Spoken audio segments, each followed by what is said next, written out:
This is the 2024 Brantford Prophecy Day with Brother Stephen Palmer, Mumbles, UK.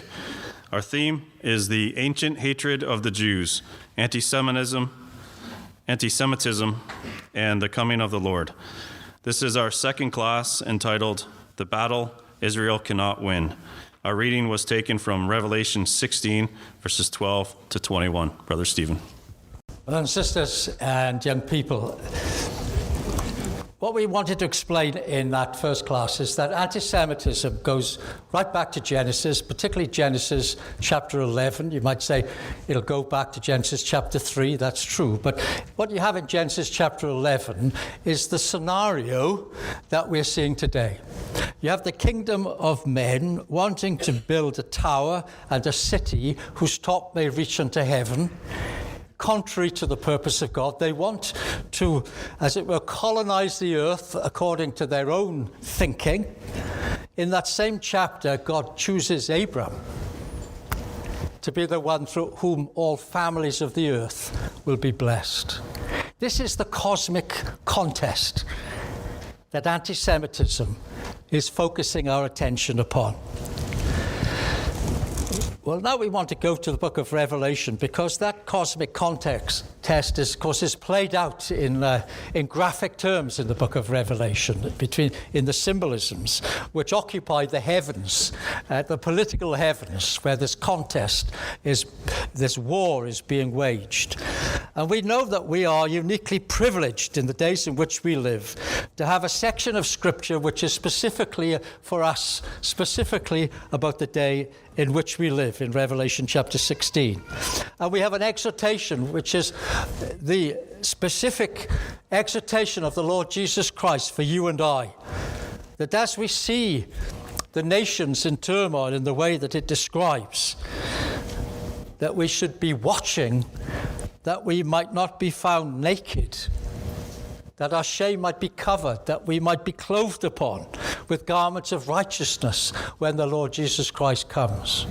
And that's the sharp point, really, isn't it, of exhortation for us to redeem the time.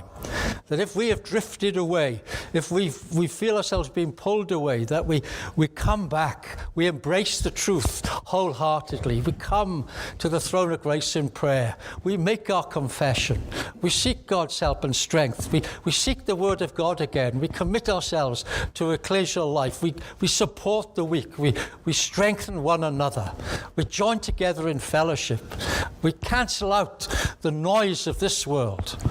Now's the time to do that, to re-energize ourselves in the things of the truth. Time is short. How long we do not know. But the sense is that the world is heading towards Armageddon. It's the language of the headlines. We don't have to make this up ourselves. Just got to take a headline. The world is heading towards Armageddon. And in this chapter 16, we have what I would call the spirit of the age described for us. What is a spirit of the age? Well, if you want a definition, you have to go to Ephesians chapter 2 and verse 2 to see what we're talking about. It's difficult to pin down. It's in the nature of a spirit that you can't bottle it. It's in the air. It's a power that cannot be seen. God's spirit is invisible to us, but even the evil spirit of wrong thinking is difficult to capture and say, that's it. It's pervasive, but it's difficult to define. And there's a way of describing that concept in Ephesians chapter 2, verse 2, which I think is very powerful for the days in which we live, because the technology that emanates that spirit is the power of the air. Verse 2, wherein in time past he walked according to the course of this world, according to the prince of the power of the air, the spirit that now worketh in the children of disobedience. Of course, there always has been a spirit of disobedience in the kingdom of men. There always has been a prince of the power of the air, the dominant ideology that expresses the human reasoning and lusts of the human heart manifest in the culture and social norms of the age in which people live. Well, what is it like for us? Well, it's described in Revelation 16, in verse 12, with the drying up of the Euphrates, the drying up of the Ottoman Empire. Shall we say 1917 was the key date there.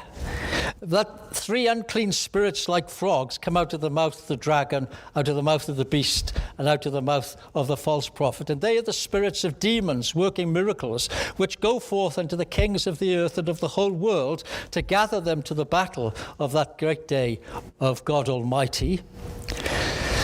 And when I'm looking at this, I noticed something, and then I wondered what Brother Thomas wrote about it, and he got the point. So I stumbled on this, and Brother Thomas had already written about it, but I feel it's like a discovery.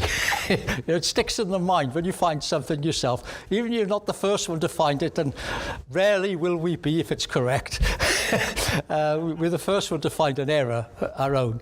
But, to find something that somebody else has found doesn't diminish the excitement of finding it, does it? This is the beauty of Bible study. We can discover things ourselves, and they become the richer for us. We may have heard it before, but now, it's our point. We found it. Well, look at verse 16. He gathered them together. So in verse 14, it's plural. These spirits, they gathered them together.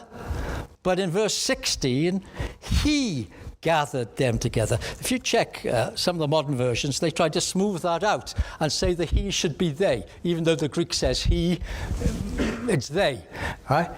But I don't think that's the point. The point is this, that the unclean spirits, like frogs, they influence the nations and prepare the world in which God intervenes to bring about that final resolution of the ancient conflict.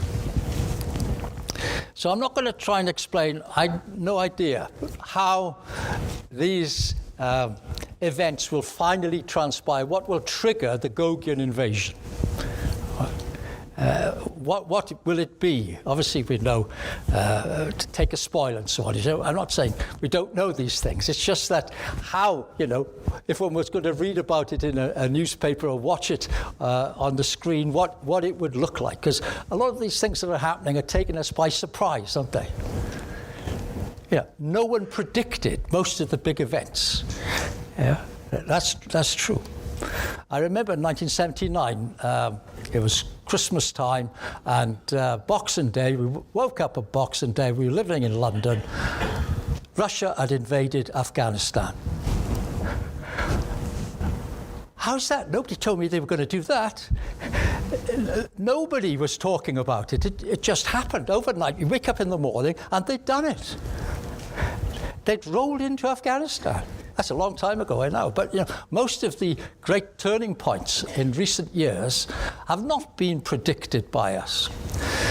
But what I think verse 14 is saying is that these spirits, like frogs, they gather the nations together to a place called in the Hebrew tongue Armageddon. There's a Jewishness about the ultimate consequences of these 3 unclean spirits like frogs. And, well, why are they called frogs? Now, the French connection, I'm not going to dispute at all, because I think it's genuine.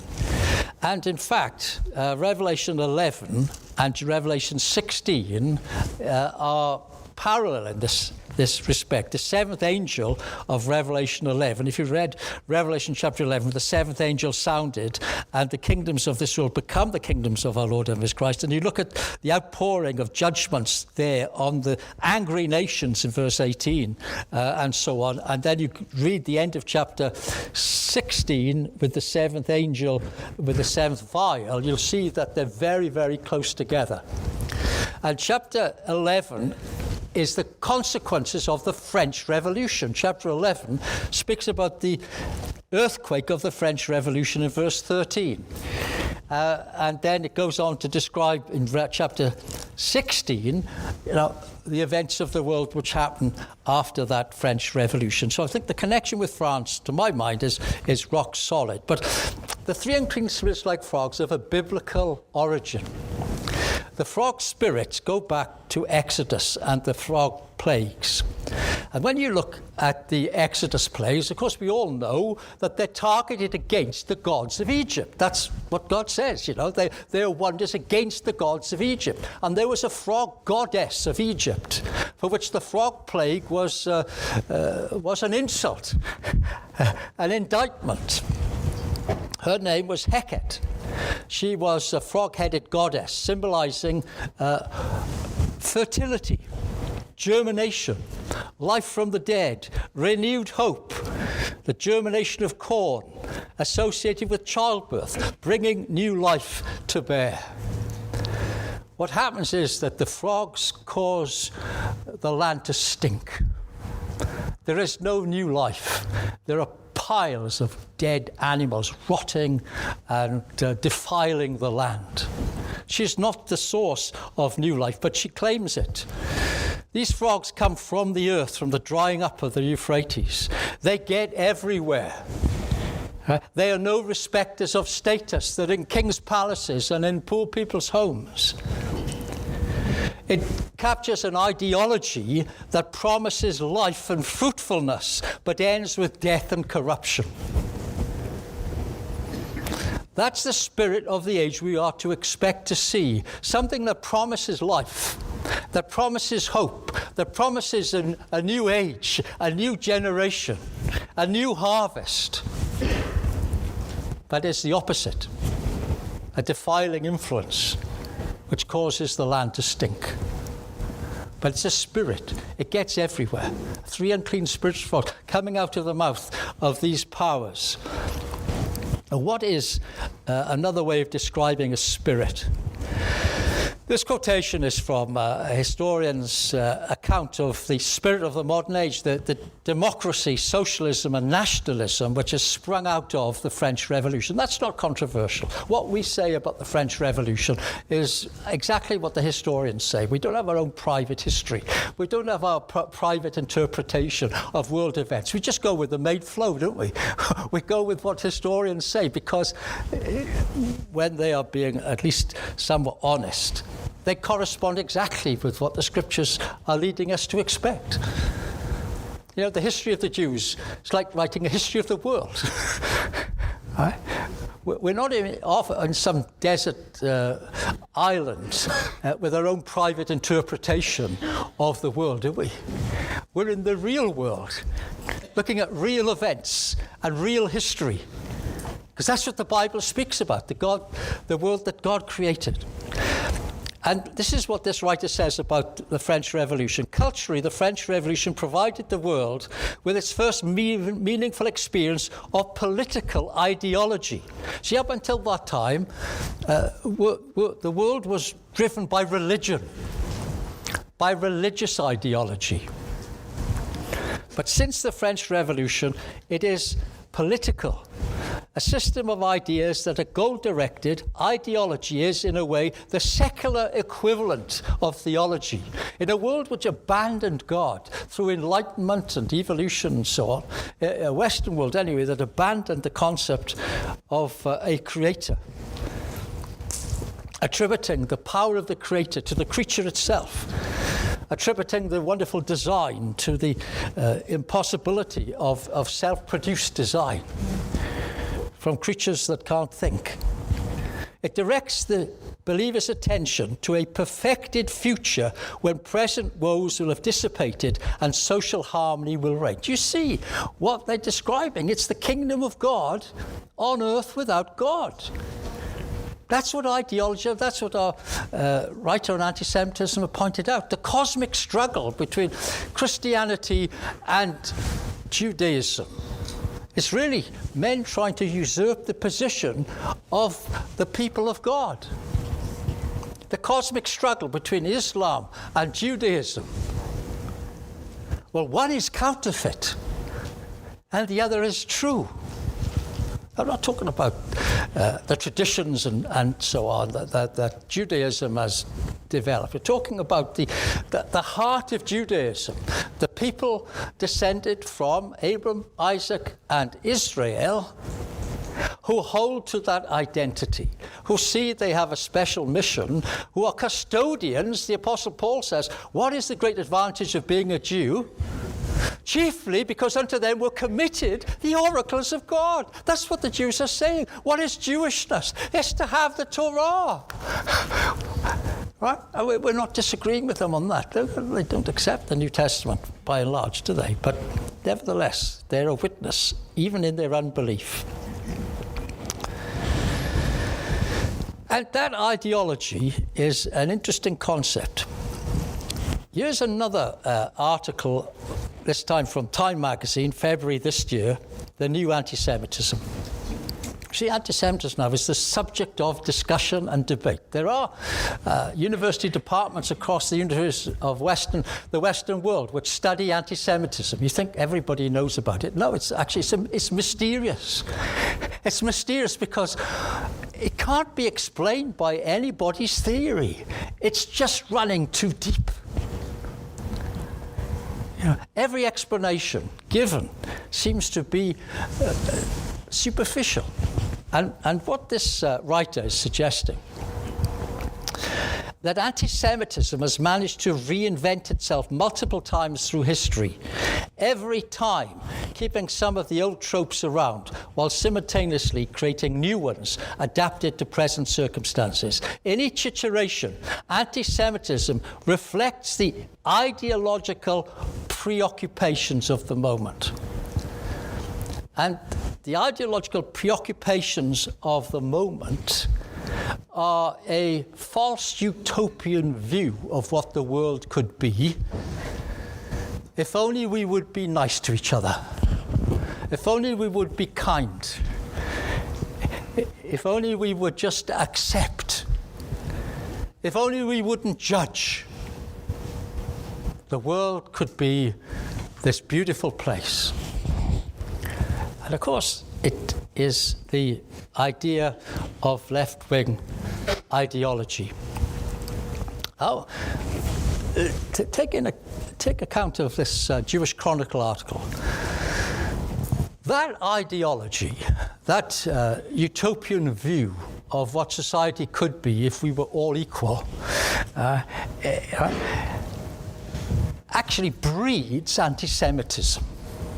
I said, well, that's a surprise, because surely the French Revolution emancipated the Jews, which it did, and would give equality to Jews so long as they stopped being Jews. So long as Judaism disappeared, they could be free, they could be equal. So long as they're not Jews. Jews should be denied everything as a nation, but granted everything as individuals, you see. Abandon your Judaism and there's no problem. But of course the whole point of being a Jew is to be special, to be separate. They hoped, and this goes way back to the German philosophers Kant and so on, that Jews would vanish through assimilation. Once Jews really understood true philosophy, they would stop being Jews, and there'd be no problem.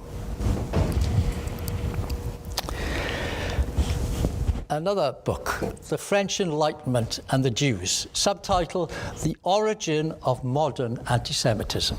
So when we go to the book of Revelation, we say, look, the French Revolution seems to be indicated here, and what we're talking about in chapter 16 is the world of the New Age, the enlightened world after the French Revolution. Actually, writers are saying to us, you should be expecting anti-Semitism in that New Age. In fact, the Enlightenment hated the Jews, and socialism hated the Jews.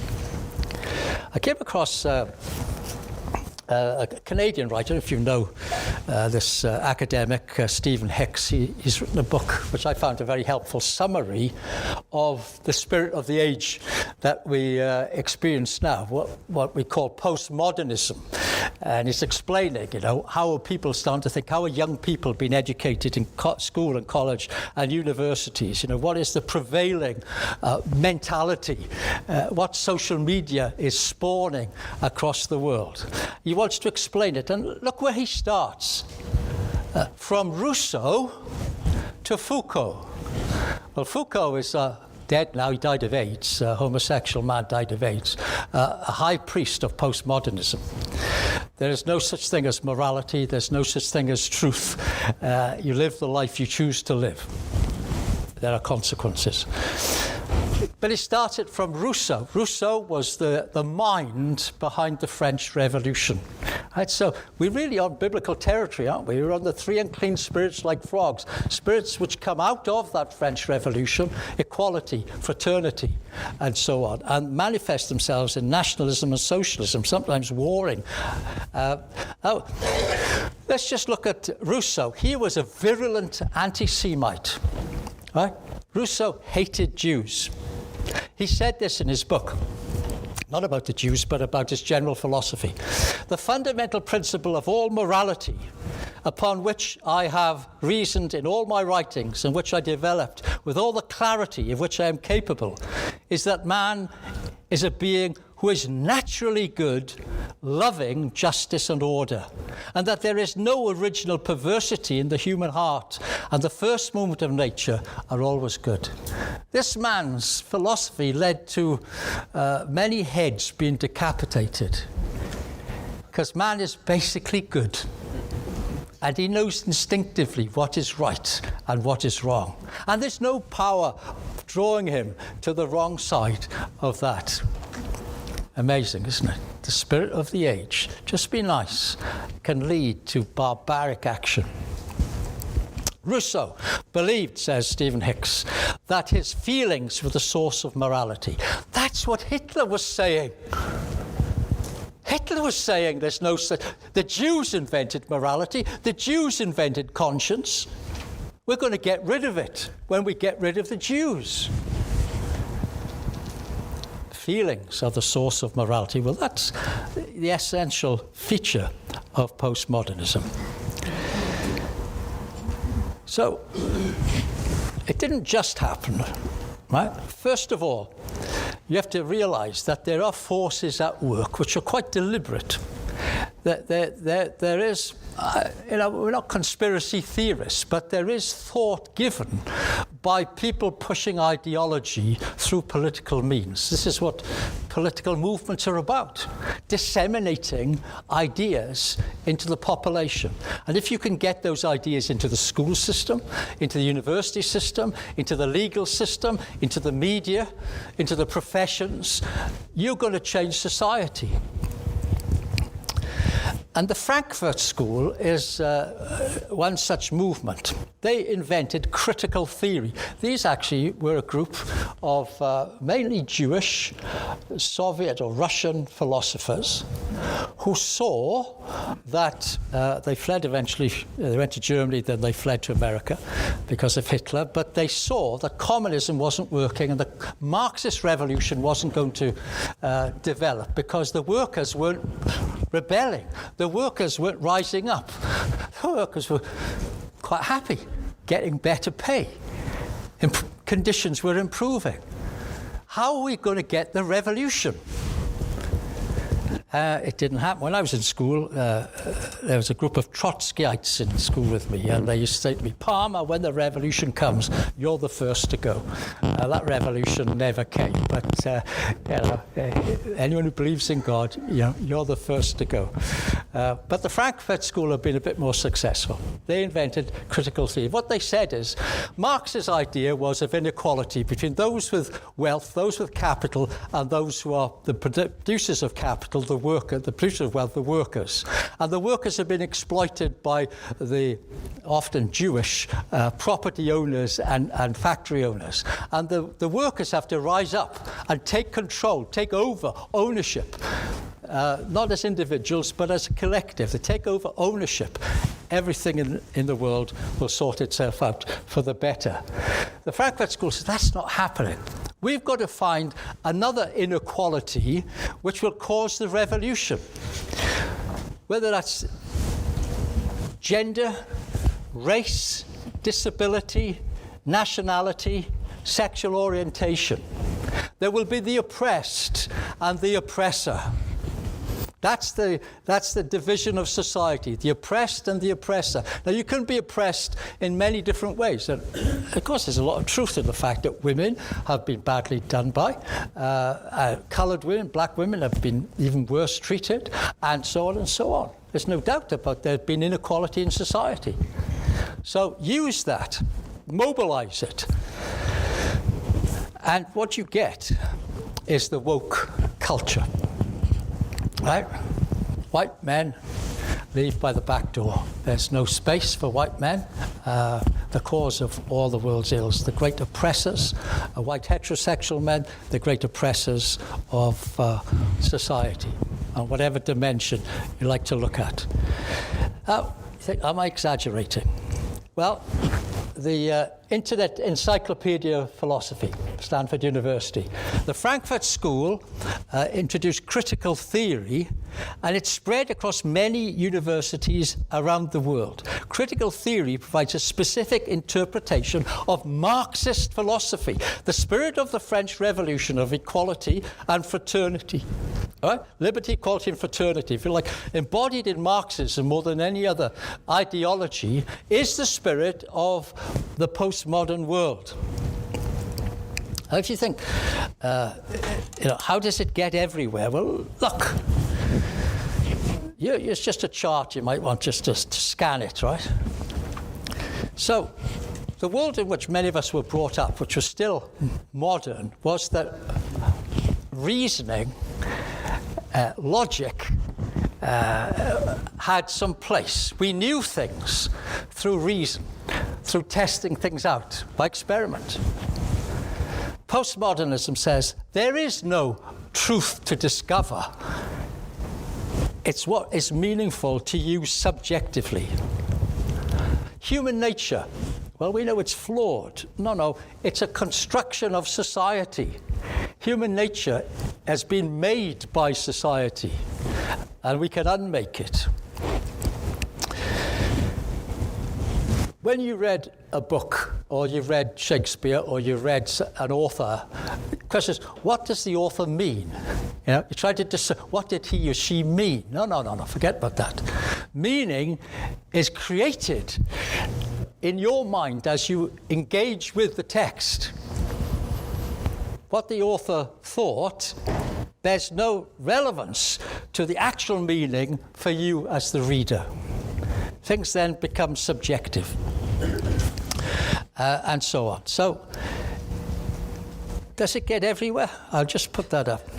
Well, have you ever heard in ecclesial life, feelings over facts? Personal spirituality is more important than doctrinal statements. We should respect and accept all beliefs as equally valid. That male-female identities should be reviewed and not distinguished.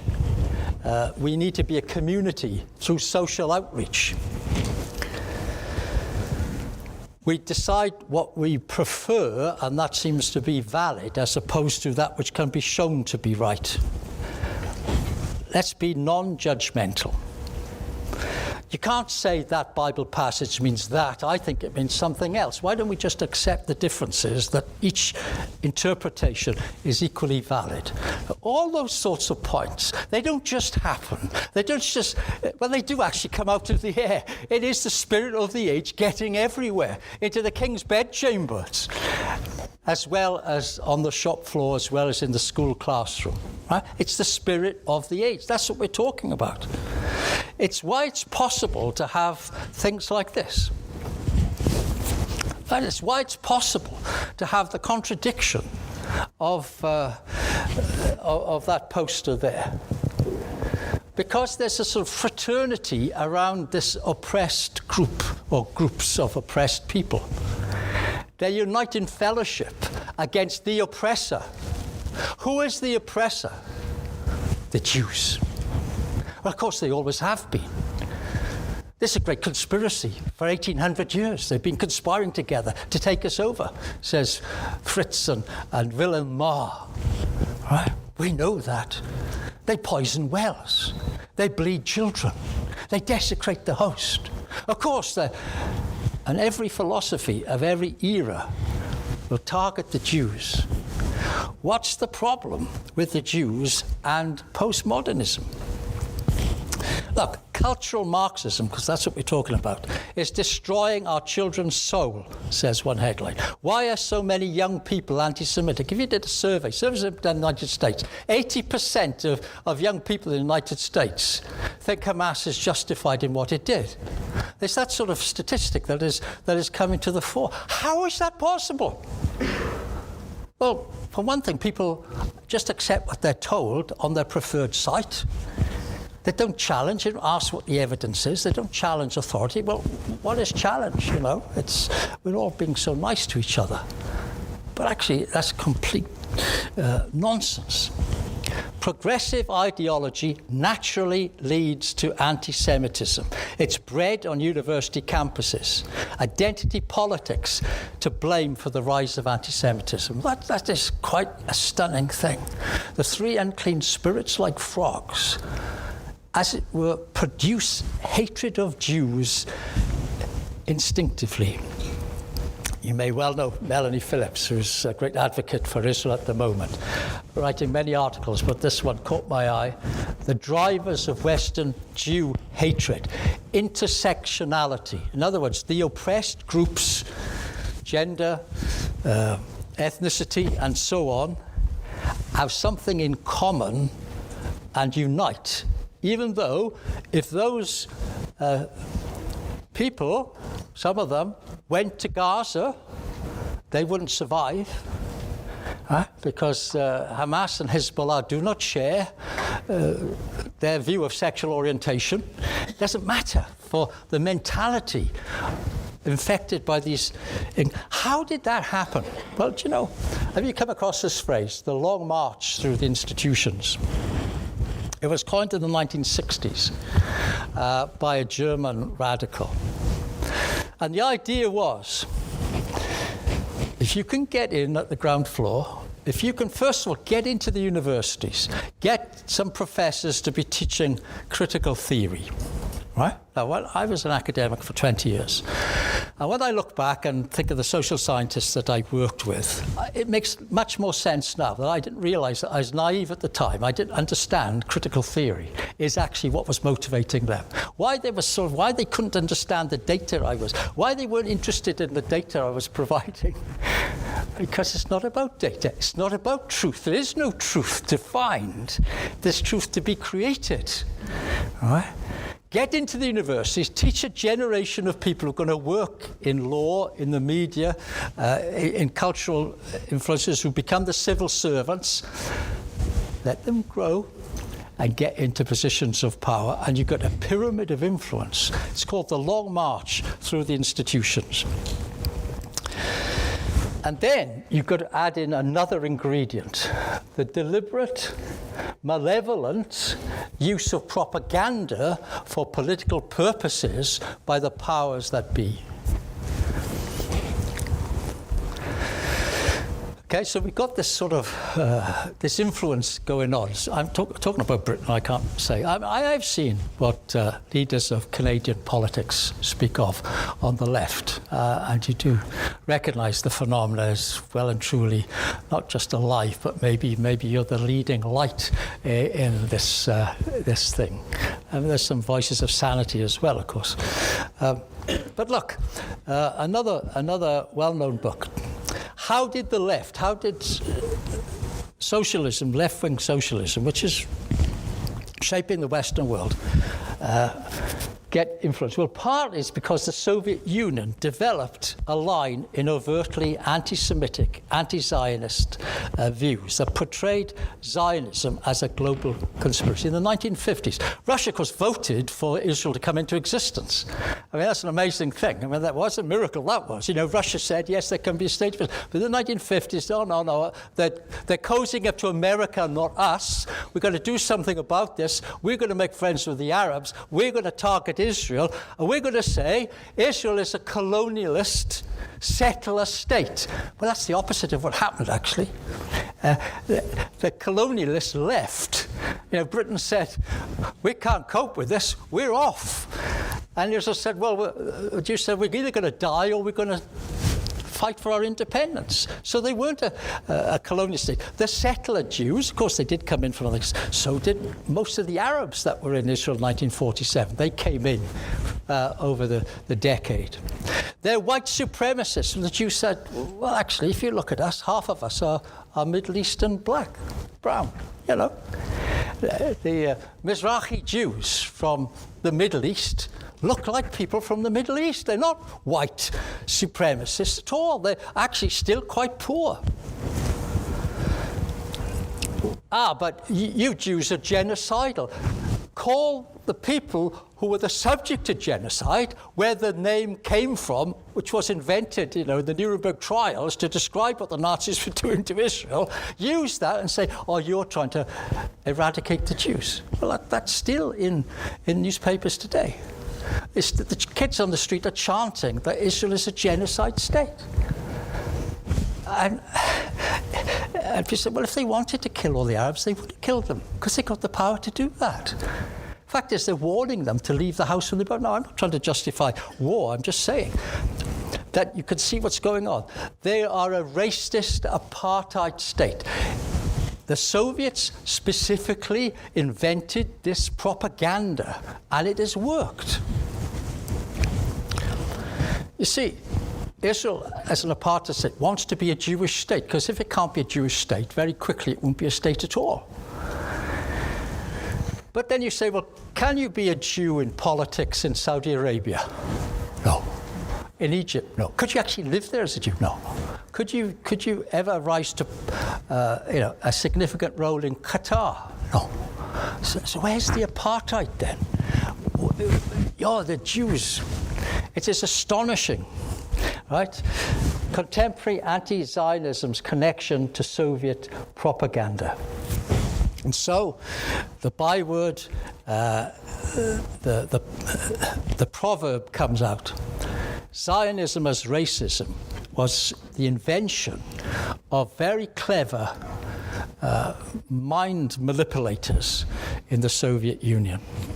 They even persuaded the United Nations to declare Zionism as a form of racism. In other words, they now give it a cloak of respectability, that through the offices of the United Nations, they put the imprimatur of justice against Israel. The United Nations international law says Zionism is racism. That was withdrawn, by the way, in 1991, because it's obviously astonishingly evil. But what's happened now is that all these things have been leveled against Israel. And Jack Wallace, who's editor of Jewish Chronicle, he wrote a book last year, more than 12 months ago, before the terrible events, pointing out that the hatred of Israel is actually anti-Semitism in a covert form. And what he says, you have to do three things. That's what they do, three things. You demonize Israel. What's that mean? You say that Israel is a threat to world peace. You say that Israel is up to no good. You say that Israel is the evil force in the world. You demonize it. That's the first thing you've got to do. That's what the Soviets were trying to do. Secondly, you weaponize it. You use the social justice movement to attack Israel. What? And the third thing is you use falsification. Soviet lies, white supremacists, colonialists, an apartheid state. The fact is that Arabs can live peacefully in Israel as citizens of Israel, can sit in the judiciary, can be members of parliament. It's never mentioned by the British press, never mentioned in any reports. But that you couldn't do anything like that as a Jew in any Arab country is never mentioned either. Right? So there is a collusion of lies to create and support. Why is that? Because the ideology is at risk if you admit to the truth about the Jews and the truth about Israel.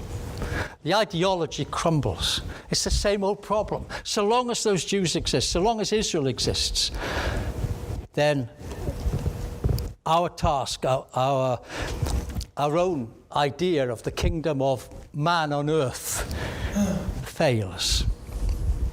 And so what they do is they hold Israel to a different standard.